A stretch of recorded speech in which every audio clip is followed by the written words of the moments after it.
বাংলাদেশের রাজধানী ঢাকা। ঢাকা আমার মুখ্যমণ্ডল, যদি এটাকে আমি পরিষ্কার পরিচ্ছন্ন না রাখতে পারি তা আমার নিজের কাছেও তো খারাপ লাগবে। এই বিষয়টা আমি সবার সহযোগিতা চাই। কোনোভাবেই সিটি কর্পোরেশনের একার পক্ষে বা পুলিশের একার পক্ষে আজকে এই দায়িত্ব পালন করা সম্ভব না। আপনারা শুনেছেন, কোনোভাবেই সম্ভব হতো না যদি আমাদের সাংবাদিক ভাইরা এই বিষয়ে সচেতন হয়ে আমাদের দৃষ্টি আকর্ষণ না করতেন। পাশাপাশি ঢাকা মেডিকেল কলেজের পরিচালক সাহেবকে ধন্যবাদ জানাতে চাই আমি।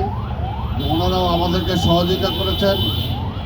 এবং উনি যে কথাটা বলেছেন এটা হলো যে এখন আমরা করেছি, এটাকে ধরে রাখাটা হলো ব্যাপার। আমাদের এখানে সিটি কর্পোরেশনের প্রধান নির্বাহী কর্মকর্তা, চিফ ইঞ্জিনিয়ার সহ আরও অনেকেই উপস্থিত আছেন।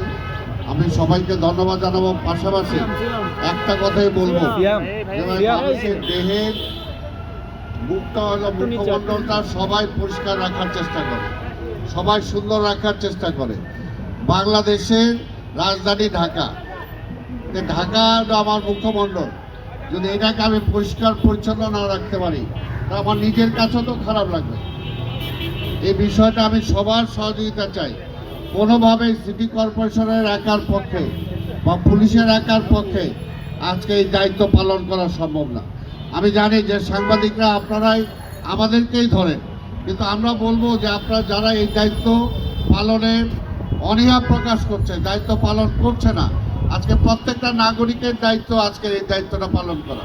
আমি সবসময় যেটা বলে আসছি, ঢাকা মহানগরীর সকল সমস্যা বা নাগরিক সুযোগ সুবিধা কখনই নিশ্চিত হবে না যতক্ষণ 50-50 দায়িত্ব আমরা পালন না করব।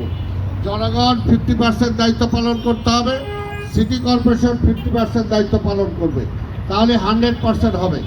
আজকে আমার যে রিক্সাওয়ালা ভাই আছে, আজকে যে আমার ফুটপাতে হকার ভাই যারা আছে, যারা